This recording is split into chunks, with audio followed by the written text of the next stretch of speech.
Assalamu alaikum students, welcome to the e-learning classes Forward Public School. I am your physics teacher Faika Fasal. The chapter is the gravitation and this is the part 5 of this chapter. Now we start the part 5.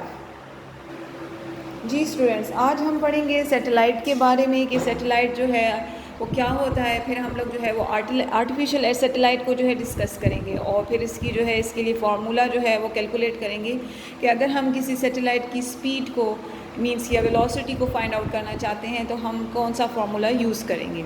सबसे पहले students हम ये समझते हैं कि what is the satellite. Satellite का नाम आपने बहुत कॉमनली सुना होगा आज के दौर में।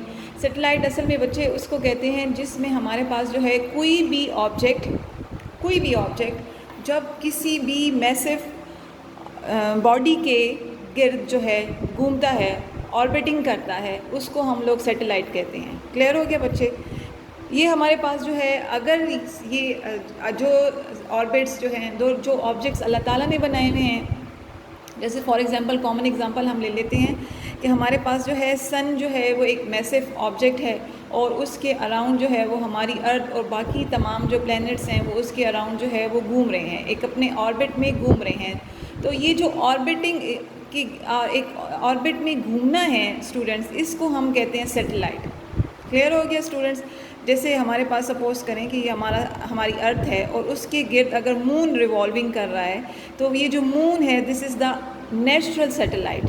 हमारे पास दो सैटेलाइट का कॉन्सेप्ट है। एक हमारे पास है नेचुरल सैटेलाइट, मतलब सैटेलाइट का कॉन्सेप्ट आया कहाँ से, तो ये इंसानों ने नेचुरल सैटेलाइट से ही जो है वो इन्होंने एक्सट्रैक्ट किया कि ये आर्टिफिशियल और वो बना दिया, सैटेलाइट बना दिया। ये हमारे पास जो है जो जिस तरह से हमारा मून है वो अर्थ के गिर्द घूमता है, हमारी अर्थ जो है वो सन के गिर्द जो है वो एक ऑर्बिट में घूम रही है। ठीक है, जो ऑर्बिट में घूमना है, रिवॉल्वेशन है, ये जो ऑब्जेक्ट जैसे हमारे पास जो है जैसे फॉर एग्जांपल हमारा मून अगर घूमता है तो ये हम उसको बोलेंगे नेचुरल सैटेलाइट। क्लियर हो गया स्टूडेंट्स? अब होपफुली आपको समझ आ गया होगा। यहाँ पे लिखा भी हुआ है, इसको मैं पढ़ लेती हूँ। A satellite is naturally occurring और मैन मेड। ये आपके पास नेचुरल अकरिंग भी हो सकता है। ये जो मैंने अभी आपको एग्जांपल दी है कि हमारे पास जो है जिस तरह से मून अर्थ के गिर्द घूमता है, हमारी अर्थ जो है वो सन के गिर्द घूमती है, तो ये जो इसका जो रिवॉल्वेशन है अर्थ का या मून का, ये सैटेलाइट का कॉन्सेप्ट है।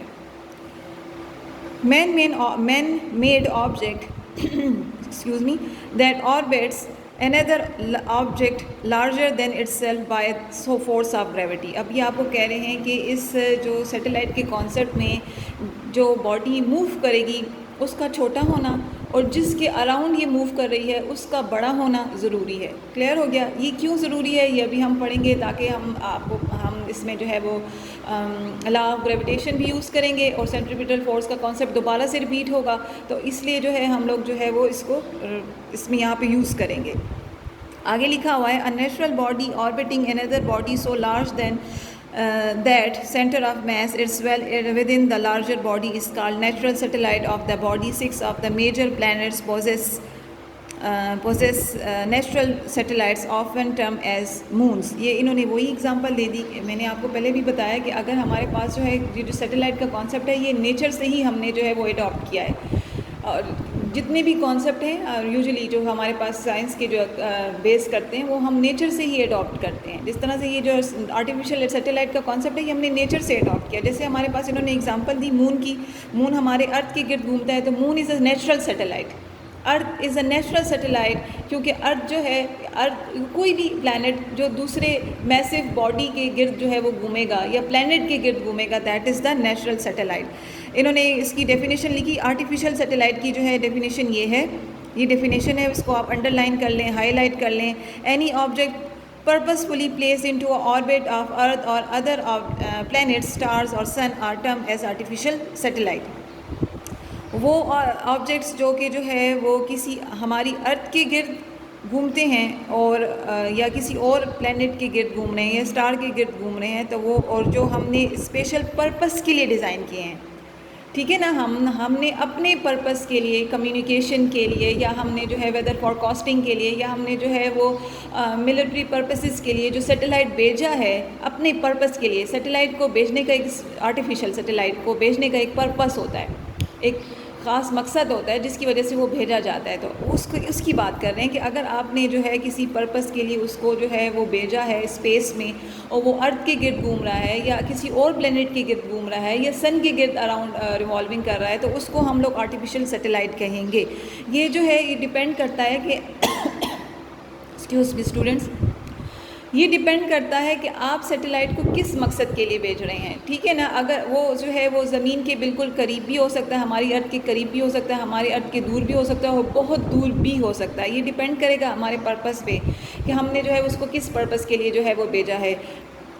ये आगे इन्होंने लिखा भी हुआ है कि हम यूजुअली जो है सैटेलाइट को भेजने का मकसद क्या होता है, वेदर फॉरकास्टिंग होती है, मिलिट्री पर्पस है, ये साइंटिफिक स्टडी है, हम और गैलेक्सीज और ब्लैक होल्स के बारे में जानना चाहते हैं, या टेली कम्युनिकेशन है, ये टीवी कम्युनिकेशन है, कोई चैनल जो है वो अपना जो है जो फॉरकास्टिंग है या जो भी उसका तरीका है, मतलब कोई चैनल जो है वो चलाना चाहता है, ठीक है, ऑनलाइन प्रोग्राम्स हो रहे हैं, तो इनके लिए जो है वो जो है सैटेलाइट सिस्टम को इस्तेमाल करेगा।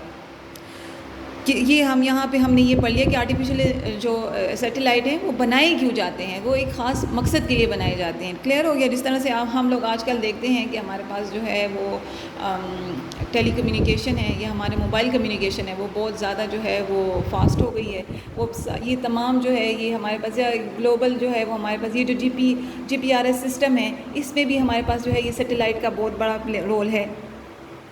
A satellite is put into the orbit by moving it to high altitude and then accelerating it to a sufficiently high tangential speed with the use of rockets as shown in the figure.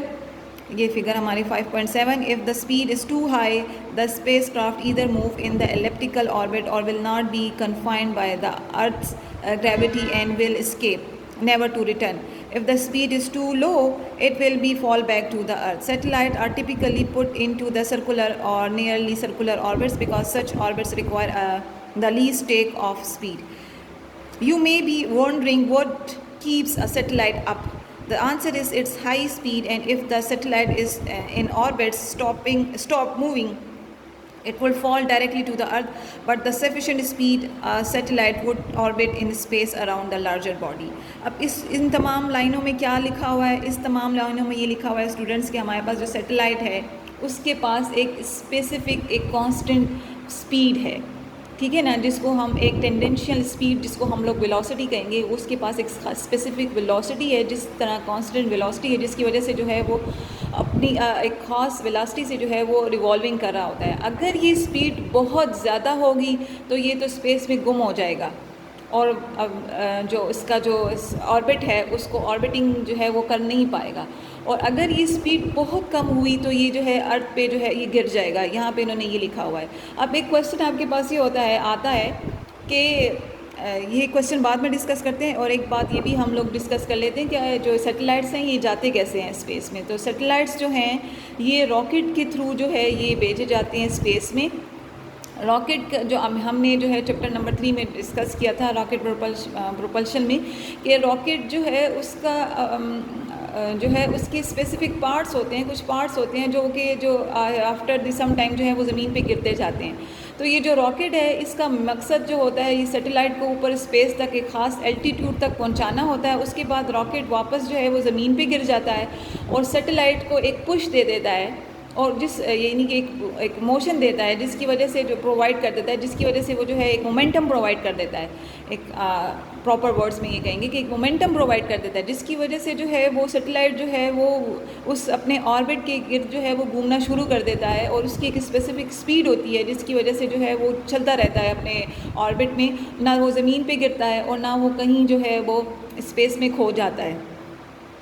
इन्होंने जो है ये जो हमारे पास बताया हुआ है satellite की फिगर बताई हुई है कि ये जो हमारे आर्टिफिशियल सैटेलाइट होते हैं यूजुअली जो है ये ज़मीन के गिर्द ही होते हैं।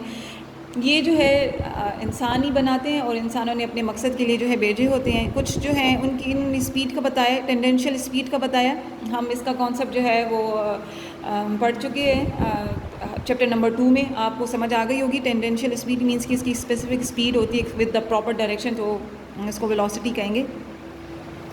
उसके बाद इन्होंने एक क्वेश्चन हमारे लिए छोड़ा कि बताया कि आपको कहा कि क्या आपके दिमाग में ये नहीं आई है, ये बात सोचते नहीं है कि क्या रीज़न है कि सैटेलाइट जो है वो हमारी अर्थ या किसी भी प्लेनेट के गिर्द जो है वो घूमता रहता है, गोल गोल ही घूम रहा है, अपने ऑर्बिट में घूम रहा है, क्यों घूम रहा है, कैसे घूम रहा है। तो इसका जो आंसर है वो हमें मिलेगा ये हम चैप्टर नंबर 3 में पढ़ के आए थे कि अगर कोई भी ऑब्जेक्ट एक सर्कल में मूव करता है, ठीक है, कोई भी ऑब्जेक्ट अगर एक सर्कल में मूव करता है तो उसको उस सर्कल में मूवमेंट के लिए जो उसको फोर्स प्रोवाइड कर रहा होता है वो होती है force, centripetal force. Centripetal force की वजह से वो जो है वो एक्सक्यूज़ मी, वो जो बॉडी है वो सर्कल में जो है वो मूव कर रही होती है। क्लियर हो गया स्टूडेंट्स? अब हमें ये तो पता चल गया कि सेंट्रीपिटल फोर्स की वजह से जो है ये ऑब्जेक्ट जो है ये घूम रहा है। अच्छा, अब ये जो अब हाँ, ये हमारे पास क्वेश्चन आना चाहिए कि ये फोर्स जो है ये आती कैसे है, फोर्स आई कैसे, प्रोड्यूस कैसे हो गई। इसी का आंसर जो है वो हमें न्यूटन ने जो है वो न्यूटन के लॉ ऑफ ग्रेविटेशन से मिल गया। न्यूटन का जो लॉ ऑफ ग्रेविटेशन था उसमें अभी हमने डिस्कस किया, जिसमें हमने डिस्कस किया कि हम न्यूटन का जो लॉ ऑफ ग्रेविटेशन हमें ये बताता है कि दो मैसेस के बीच में फोर्स ऑफ अट्रैक्शन होती है, ठीक है ना। हमने न्यूटन का जो लॉ ऑफ ग्रेविटेशन उसमें यही डिस्कस किया कि हर किसी भी दो ऑब्जेक्ट्स के बीच में एक जो है वो एक फोर्स ऑफ अट्रैक्शन है। तो अब हमें इसका भी आंसर मिल गया कि ये जो आपको जो इस आर्टिफिशियल ये जो हमारे पास सैटेलाइट है इसको जो फोर्स प्रोवाइड कर रहा है, जो फोर्स का जो रीज़न है वो हमारे पास है ग्रेविटेशनल फोर्स। ठीक हो गया ना। इस ग्रेविटेशनल फोर्स की वजह से जो है ये जो हमारा सैटेलाइट है, आर्टिफिशियल सैटेलाइट है या नेचुरल सैटेलाइट है, वो जो है अपने ऑर्बिट के गिर्द जो है वो घूमता है। अब हम स्टार्ट करेंगे speed in circular orbit calculation, कि हमने स्पीड कैसे कैलकुलेट करनी है। अब स्पीड को पहले हम डिस्कस करते हैं कि होता क्या है। In circular orbit a satellite has a constant tangential speed called orbital velocity. जब सारी सी बात है, ऑब्जेक्ट जो मूव करेगा डेफिनेटली उसके पास स्पीड होगी, डेफिनेटली, ठीक है। अब हमने ये भी पढ़ा कि जब भी सर्कल में जो है वो मोशन होती है तो हमारे पास जो है वो वेलोसिटी जो है वो ज़रूर होती है, ठीक है। अब यहाँ पे इन्होंने कहा कि इसके पास एक कांस्टेंट टेंडेंशियल वेलोसिटी स्पीड है जिसको बोला जाता है ऑर्बिटल वेलोसिटी। कैसे कैलकुलेट करेंगे? Consider a satellite of mass ms। अब हमने कंसीडर कर लिया कि हमारे पास एक सैटेलाइट है जिसका मैस जो है वो ms है। ये हमारा सैटेलाइट है जिसका डेफिनेटली कोई ना कोई मैस तो होगा, और वो हमने ले लिया कितना, जनरली ले लिया ms। Revolving in a circular orbit with velocity v from the earth of mass me।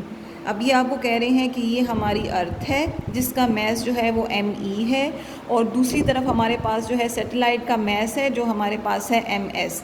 Satellite का जो मैस है वो है ms और जो अर्थ का मैस है वो है me। और हम इन्होंने ये बताया कि ये जो हमारे पास सैटेलाइट है वो एक स्पेसिफिक वेलोसिटी के साथ जो है, ठीक है, कांस्टेंट वेलोसिटी के साथ जो है वो मूव कर रहा है, ठीक है। ये इन्होंने बता दिया। आगे चलते हैं। अच्छा जी, अब इन्होंने कहा ये जो डायग्राम है ये दोबारा देख लें। इसमें हमारे पास जो है ये अर्थ है, ठीक है। ये हमारे पास ये जो अभी मैंने पीछे लिखा कि हमारे पास ये me है, मैस ऑफ अर्थ है, हमारे पास जो है मैस ऑफ सैटेलाइट है जो कि एक स्पेसिफिक वेलोसिटी के साथ जो है वो घूम रहा है, ठीक है। और इसका जो डिस्टेंस है ms और me का, ठीक है, वो हमारे पास जो है सपोज वो रेडियस है हमारे पास, उसको हम r कंसिडर कर लेते हैं, ठीक है। और उसके बाद अगर हम लोग जो है इसके ऊपर जो है, और ये डेफिनेटली ये जो सैटेलाइट है ये एक स्पेसिफिक हाइट पे होगा, सेंटर ऑफ अर्थ से डेफिनेटली एक हाइट पे होगा, बाहर स्पेस पे डेफिनेटली निकल गया है तो एक स्पेसिफिक हाइट ज़रूर होगी इसकी। अब हम क्या करेंगे, अगर हम जो है, ज़ाहिर सी बात है, मैंने अभी डिस्कस किया कि हमारे पास जब ये जो हमारे पास जितनी भी आर्टिफिशियल या जो नेचुरल सैटेलाइट्स हैं वो किस वजह से रिवॉल्विंग कर रहे हैं, वो लॉ ऑफ ग्रेविटेशनल फोर्स की वजह से जो है वो रिवॉल्वेशन कर रहे हैं। तो अगर हम जो है ये तमाम जो हमने जो सपोज किए हैं ये वेरिएबल्स अगर हम पुट करते हैं इस इक्वेशन में तो ये बन जाएगा Fg = G me। वो जो हमारे पास लॉ ऑफ ग्रेविटेशन है उसमें हमारे पास दो मैसेस होते हैं, यहाँ पे हमारे पास दो मैसेस हैं, एक मैस ऑफ अर्थ है, एक हमारे पास मैस ऑफ सैटेलाइट है, और दूसरा हमारे पास डिस्टेंस जो है वो इन दोनों के बीच का जो डिस्टेंस है वो r है। क्लियर हो गया स्टूडेंट्स? अभी ये हमने जो है ये पढ़ा कि हमारे पास जो दो ये जो हमारा सैटेलाइट है ये मूव कर रहा है because of the force of gravitation, ठीक है। उसकी वजह से जो है ये दोनों के बीच में एक फोर्स है जिसकी वजह से जो है फोर्स ऑफ अट्रैक्शन है, जिसकी वजह से जो है ये हमेशा जो है इसके गिर्द रिवॉल्विंग करेगा। अब अच्छा जी, ये फोर्स जो है ये हमने अभी डिस्कस किया कि ये जो सेंट्रीपिटल फोर्स है यही इसको जो है सर्कल के गिर्द सर्कल में मूवमेंट कराती है, ठीक है ना। सेंट्रीपिटल फोर्स जो है उसकी वजह से ये जो हमारा आर्टिफिशियल सैटेलाइट है वो हमेशा जो है वो एक सर्कल की फॉर्म में, एक ऑर्बिट की फॉर्म में रहेगा और वो रिवॉल्विंग करता रहेगा। हमारे पास दूसरी इक्वेशन बन गई, then centripetal force to keep satellite of mass ms revolving in a circular orbit of radius r with velocity v। अभी मैंने पीछे डिस्कस किया, हमारे पास इक्वेशन ये बन जाएगी, सेंट्रीपिटल फोर्स का फार्मूला हम पढ़ के आए थे चैप्टर नंबर 3 में, जिसमें हमारे पास था centripetal force is equal to mv² divided by r। वहाँ पे हमारे पास माइनस का साइन भी था जो कि हमारे पास डायरेक्शन को शो करता है। यहाँ पे हमने जो है उसको फ़िलहाल इग्नोर किया हुआ है क्योंकि हमने डायरेक्शन की जो है वो इस वक्त हम उसको डिस्कस नहीं करें, क्योंकि इसका जो डायरेक्शन है वो हमारे पास हमेशा जो है वो सेंटर ऑफ अर्थ ही रहता है। अच्छा, अब यहाँ पे जो है हमारे पास ये फार्मूला बन गया FC इज़ इक्वल टू, हम किसकी बात कर रहे हैं, हम जो है वो मास ऑफ सैटेलाइट की बात कर रहे हैं। ये हो गया, हमने इसकी वेलोसिटी ले ली, इसका स्क्वायर डिवाइडेड बाय r, ये हमारे पास इक्वेशन 2 बन गई। अब हम ये देखेंगे the centripetal force is provided by gravitational force, therefore दोनों फोर्सेस जो हैं वो हमारे पास इक्वल होंगी, ठीक है। और हमारे पास जब दोनों फोर्सेस इक्वल हैं तो हम जब इन दोनों फोर्सेस को कंपेयर करेंगे, ठीक है, तो हमारे पास जो है ये इस तरह से बन जाएगा, क्यों, ठीक है। जब हम ये कह रहे हैं कि दोनों फोर्सेस इक्वल हैं तो डेफिनेटली ये जो हमारे पास है ये जो राइट हैंड साइड है वो भी आपस में इक्वल होंगे। ये हमने जो है वो आमने सामने लिख दिए, जिसमें है हमारे पास msv² divided by r, gmsme divided by r²। ms जो है वो कैंसिल हो जाएंगे, हमारे पास एक r² के साथ जो है वो कैंसिल हो जाएगा। जो बच गया वो हमारे पास है v² is equal to gme divided by r। हमने तो जो है वो वेलोसिटी जो है वो फाइंड आउट करनी है, स्पीड को फाइंड आउट करना है, तो डेफिनेटली हम स्क्वायर को ख़त्म करने के लिए जो है वो स्क्वायर रूट ले लेंगे। स्क्वायर रूट लेंगे, हमारे पास जो है ये इक्वेशन जो है वो इस तरह से हो जाएगी, जो है स्क्वायर जो है वो अंडर रूट के साथ जो है वो कैंसिल हो जाएगा और हमारे पास फार्मूला बन जाएगा v is equal to under root gme divided by r²। अगर हमने जो है अब चूँकि हमारे पास जो सैटेलाइट है वो डेफिनेटली एक स्पेसिफिक हाइट पे है, ठीक है, एक स्पेसिफिक हाइट पे जो है वो जाके जो है वो अपनी जो है वो ऑर्बिटिंग करता है, तो उसको हम लोग जो है उस हाइट को जो है इसके डिस्टेंस के साथ जो है वो ऐड कर देंगे, हमारे पास जो है वो फार्मूला आ जाएगा। Where h is the height of the satellite from the surface of the earth, अभी पता है is the radius of the earth. Equation जो है 5.6 shows that the orbital speed depends upon the मास।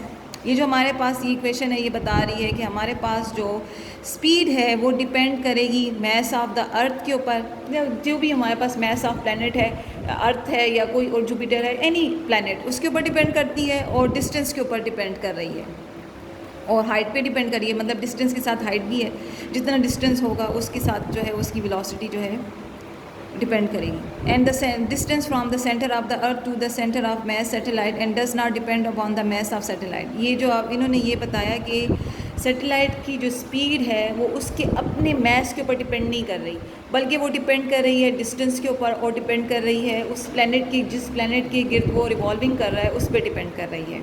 ठीक हो गया, और आगे हम चलते हैं। अच्छा जी, नेक्स्ट पेज पे आ गए हम लोग। नेक्स्ट पेज पे इन्होंने हमें ये बताया हुआ है कि जियो स्टेशनरी कम्युनिकेशन सैटेलाइट जो हैं वो जो है एक स्पेसिफ़िक हाइट पे जो है वो अपने सैटेलाइट को भेजते हैं। वो हाइट जो है वो हमारे पास है 3.59 इंटू 10⁻⁷ मीन्स कि ये हमारे पास बन जाएगी 35.9। इस डेसिमल को सिर्फ एक पॉइंट आगे शिफ्ट किया तो इस तरह से बन जाएगी 35.9 इंटू 10⁻⁶ मीटर। ये क्यों किया है ये अभी बताते हैं, मैं नीचे बताती हूँ आपको। ये हमें जो है इन्होंने बताया कि जियो स्टेशनरी जो सैटेलाइट्स हैं वो जाहिर, मैंने अभी आपको बताया कि जो सैटेलाइट हैं वो एक स्पेसिफिक हाइट पे जो है वो भेजे जाते हैं। जो उनकी जो जियो सैटेलाइट कम्युनिकेशन सैटेलाइट हैं उनकी जो हाइट है वो होती है हमारे पास 59.9 इंटू 10⁻⁶। ये इसलिए किया है क्योंकि इस फार्मूले में आप देखें हमारे पास जो है फार्मूला हमारे पास ये है, v is equal to under root gme divided by re plus h। g is constant, we know, हम डिस्कस करके आए पीछे, that is the 6.6 667 into 10⁻⁻11 newton metre square पर kg स्क्वायर, ये कांस्टेंट वैल्यू है। मैस ऑफ अर्थ, ये भी हमारे पास कांस्टेंट है, ये भी हम पीछे डिस्कस करके आए, जो हमारे पास था 6 इंटू 10⁻24 kg। नीचे जो है रेडियस ऑफ द अर्थ, ये भी हमें जो है वो नोन है। अब रेडियस ऑफ द अर्थ जो है वो हमारे पास है 6.4 इंटू 10⁻6। इसको, इस डेसिमल को जो है, ये जो हमारे पास डिस्टेंस था 3.59 इंटू 10⁻7, इस डेसिमल को मूव करने का यही मकसद था कि हमारे पास जो 10⁻6 है वो दोनों में कॉमन हो जाए। देखिए हमारे पास जो रेडियस है वो हमारे पास है 6.4 इंटू 10⁻6 मीटर, और हमारे पास जो डिस्टेंस है दैट इज़ द 35.9 इंटू 10⁻6। तो दोनों में 10⁻6 जो है वो कॉमन है, इसलिए जो है इसको सॉल्व करना जो है वो बहुत आसान है। इसमें इसलिए हमने इसलिए किया कि हम इन दोनों को पहले प्लस कर लेंगे, उसके बाद जो है 10⁻6 को जो है वो बाहर ही रखेंगे ताकि जो क्वेश्चन है वो आसानी से सॉल्व हो सके। उसमें जो है सिंपल हम लोग जो है इन दोनों को जो है पहले इसको प्लस कर लें, फिर ऊपर वाली टर्म्स को मल्टीप्लाई कर दें, डिवाइड कर दें नीचे वाली के साथ, और फिर उसका अंडर रूट ले लें। आपके पास जो है वो वेलोसिटी आ जाएगी और ऑर्बिटल स्पीड आ जाएगी आपके पास सैटेलाइट की, दैट इज़ द 6 ये आपके पास आ जाएगी मीटर पर सेकंड में 3.07 इंटू 10⁻3 मीटर पर सेकंड। और अगर आगे इसको जो है वो ये जो 10⁻3 है ये हमारे पास किलो के इक्वल होता है, तो इन्होंने जो है वो किलोमीटर पर सेकंड की फॉर्म में इसको लिख दिया। क्लियर हो गया स्टूडेंट्स? अभी आप पीछे पढ़ के आए थे हम 10⁻3 जो है वो किलो होता है। ठीक हो गया स्टूडेंट्स? अब इसके साथ रिलेटेड जो है वो एग्जांपल हम एग्जांपल करते हैं ताकि जो है वो हमें मज़ीद क्लियर हो जाए कि हमने जो है वो ऑर्बिटल स्पीड को जो है वो आर्टिफिशियल सैटेलाइट की जो है वो किस तरह से फाइंड आउट करनी है। फिर हम लोग जो है एग्जाम्पल 5.5 को जो है वो डिस्कस करते हैं। The mass of earth is this, ये हमारे पास जो है मैस ऑफ अर्थ है that is the 1.99 into 10⁻30 kg and the radius of the earth orbit around the sun is this. अब इन्होंने जो है मैस ऑफ सन दिया हुआ है हमें, ये मैस ऑफ सन साथ में लिखा भी हुआ है स्टूडेंट्स, में कोई किस्म की जो है वो आपको जो है कन्फ्यूजन नहीं होनी चाहिए। क्वेश्चन को और से पढ़ेंगे आपको खुद ही गिवन जो है वो मिल जाएगा। This is the mass of the earth, mass of the earth that is the MS, mass of the sun, sorry mass of the sun that is the 1.99 into 10⁻30 kg। उसके बाद इन्होंने जो है बताया कि हमारी अर्थ जो है वो जो ऑर्बिट जो उसका जो है वो रेडियस बनता है that is the 1.5 into 10⁻11 metre. हमारे पास जो है वो रेडियस भी गिवन है, mass of the sun given है, ग्रेविटेशनल कांस्टेंट हमें पता है। हमने जो है वो फाइंड आउट करनी है ऑर्बिटल स्पीड कि हमारी जो अर्थ है वो सन के गिर्द जो घूमती है उसकी ऑर्बिटल स्पीड क्या है, वो किस स्पीड के साथ जो है वो सन के अराउंड जो है वो घूम रही है। उसके लिए जो है वो हम लोग जो है ये फार्मूला यूज़ करेंगे। उसमें हम लोग जो है बेटे H नहीं ऐड करेंगे क्योंकि ये आर्टिफिशियल जो है ये सैटेलाइट नहीं है। आर्टिफिशियल सैटेलाइट जो है वो एक स्पेसिफिक हाइट पे होता है, तो इसलिए जो है इसमें H ऐड नहीं होगा। इसमें सिर्फ हमारे पास जो है वो रेडियस होगा, और हम जो है वो इसको जो है H इसमें जो है वो ऐड नहीं करेंगे। यहाँ पे हमारे पास फार्मूला जो है वो ये होगा, V is equal to √GMS divided by R। G की value the constant we know this. MS जो है मैस ऑफ सन हमें गिवन है, radius of the sun that is also given. Values को पुट करेंगे, सिंपल ऊपर multiplication करें, division करें, अंडर रूट ले लें, जो आंसर आएगा कैलकुलेशन के बाद उसका अंडर रूट ले लें। आपके पास ऑर्बिटल स्पीड आ गई हमारी अर्थ की that is the 3 into 10⁻4 metre पर सेकेंड, जिसको हम लोग जो है वो 30 किलोमीटर पर सेकेंड भी लिख सकते हैं। ये हमें बताया कि हमारी जो अर्थ है वो सन के गिर्द जो है वो इस स्पीड के साथ जो है वो घूमती है।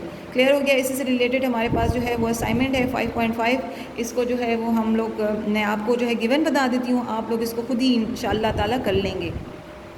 If a satellite orbits the Earth at 2000 kilometers above from the sea level, how far must the orbiting satellite travel to maintain a circular orbit? ये आपको जो है वो डिस्टेंस दिया हुआ है।